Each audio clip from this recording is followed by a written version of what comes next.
Welcome to the Bar Exam Toolbox podcast. Today, as part of our quick tip series, we are talking about what to say when you find out someone failed the bar exam. Your Bar Exam Toolbox hosts are Allison Monahan and Lee Burgess. That's me. We're here to demystify the bar exam experience so you can study effectively, stay sane, and hopefully pass and move on with your life.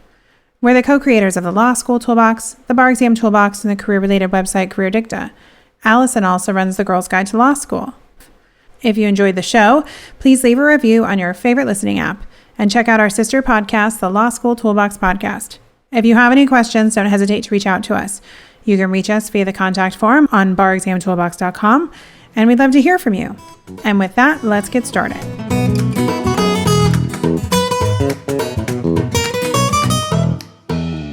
Today, I want to talk about something that comes up pretty frequently for us as tutors, but which is also tricky to navigate as a friend, partner, family member, or colleague, and that is what to say to someone who has failed the bar.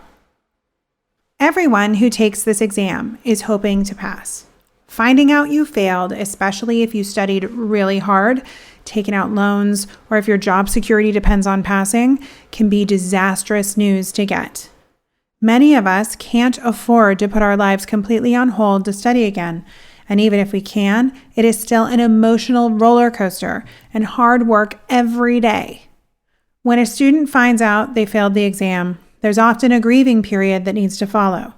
It might sound dramatic, but it really can feel like grieving. So if someone tells you they got bad bar exam news, what should you say? And importantly, what should you avoid saying? So let's jump in. First things first, don't just assume someone failed the bar unless they tell you that. If they don't want to talk about exam results, or if you look them up and see that their name is missing from the pass list, don't say anything at all. Leave it up to that person if they want to start a conversation about it. They may not, and that's okay. However, if they do tell you they've failed the exam, my first piece of advice is not to beeline straight for getting to the bottom of it all. Avoid saying things like, "Oh no, what happened? But how is that possible? You worked so hard. Maybe the graders made a mistake." These responses are not helpful. There are many reasons a person could fail the bar, and they may or may not fully understand themselves why it happened. Even if they crashed during the exam and expected to get a failing score, it still may not be something they want to hash through in detail with you. Besides, discussing the ins and outs of which essay killed their score or which MBE subject they felt was their downfall probably isn't productive and will probably just make them feel worse. Instead, offer sympathy and, most importantly, just listen. Another well-meaning response that you should probably avoid is going right into problem-solving mode. So don't say things like, "But what was your score though?" Or, "Here's what I did to pass, so you should do the same thing." Or, "Do you want my old flashcards? My outlines will definitely help you."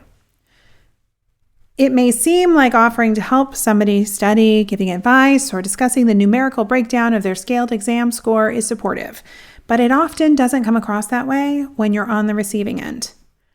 Remember, this person is likely already feeling vulnerable and maybe struggling with self-doubt and thoughts about why they aren't good enough or smart enough. Failing the bar can send anyone into a tailspin of feeling ashamed, blaming themselves, and negative self-talk.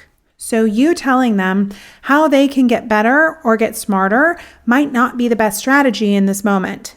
Remember, immediately after failing the bar, there's that grieving period I mentioned. There's a time and a place for problem solving later.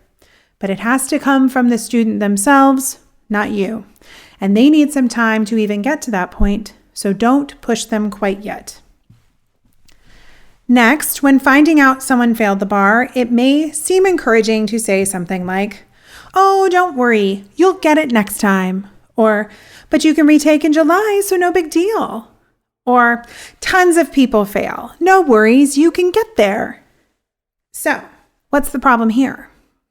Well, we shouldn't assume a student even wants to take the exam again, that it's possible for them, or that they've even thought through that decision. Many students who come to us after failing the bar want to jump right back into studying without even processing the failure. This is such a bad idea.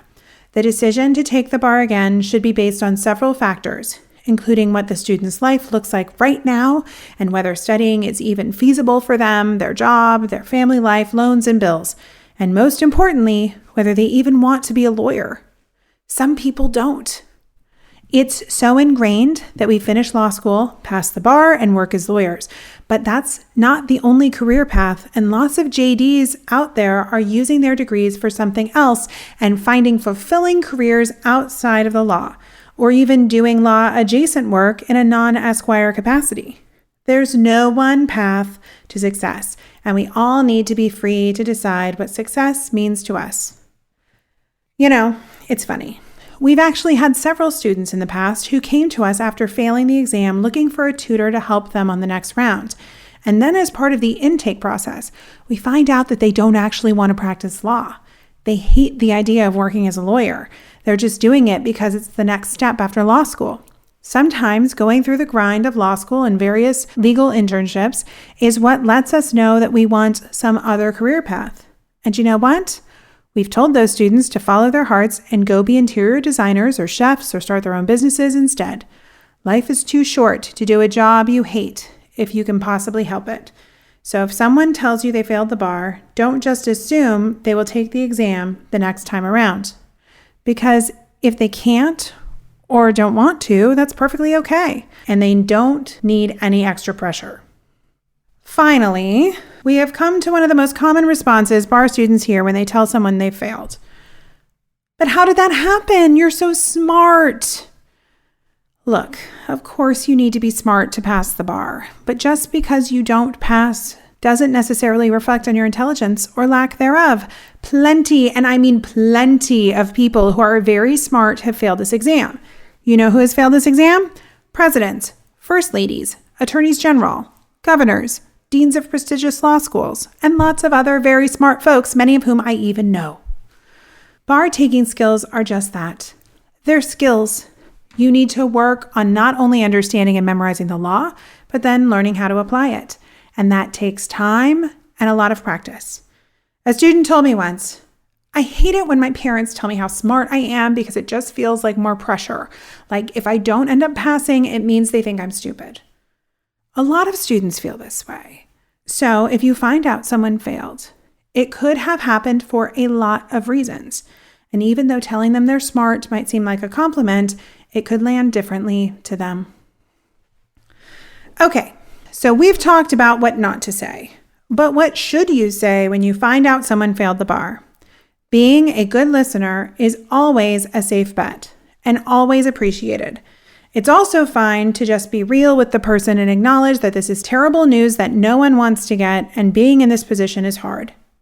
Maybe you passed and they didn't, and the conversation feels awkward. I promise you saying something is better than saying nothing at all. Think of what you'd want to hear if you were the one who failed. For example, you could try telling your friend or family member, "Wow, I'm really sorry to hear that. If you want to talk about it, I'm here for you." Or, "That's really tough. What can I do to help?" Sometimes a person who failed wants to blow off some steam and forget it ever happened.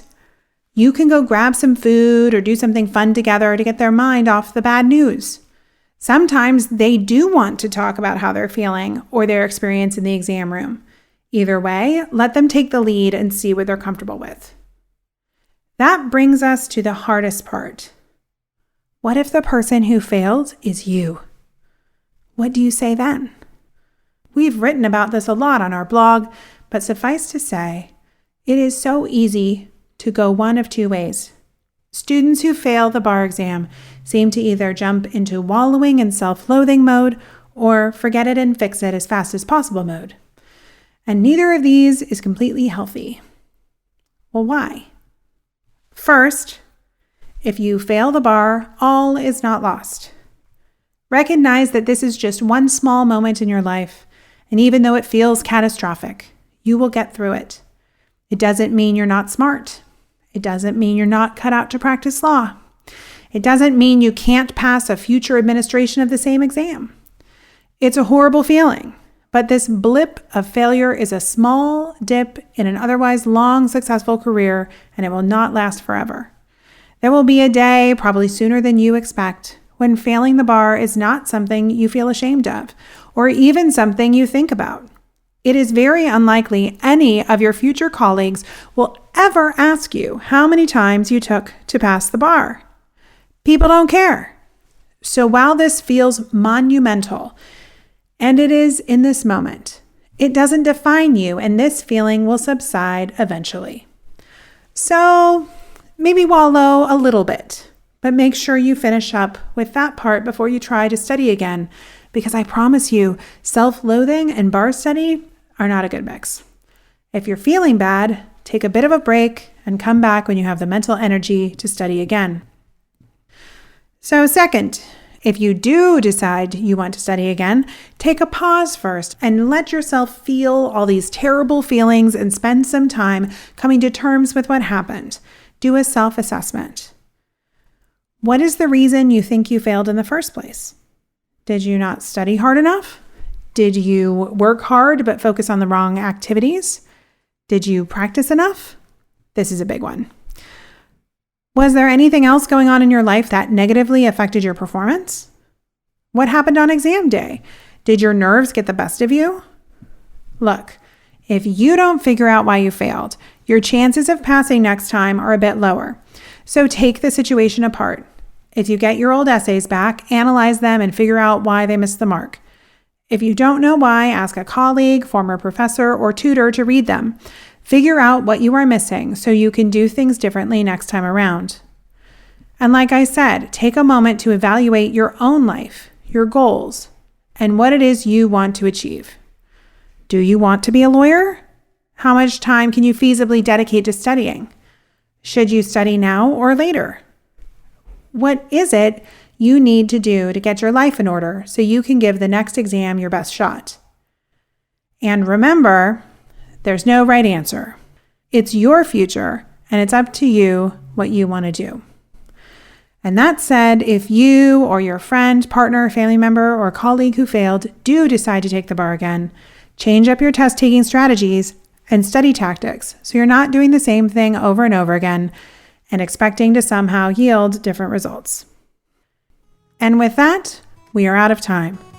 If you enjoyed this episode of the Bar Exam Toolbox podcast, please take a second to leave a review and rating on your favorite listening app. We would really appreciate it, and be sure to subscribe so you don't miss anything. If you have any questions or comments, please don't hesitate to reach out to Lee or Allison at lee@barexamtoolbox.com or allison@barexamtoolbox.com, or you can always contact us via our website contact form at barexamtoolbox.com. Thanks for listening, and we'll talk soon.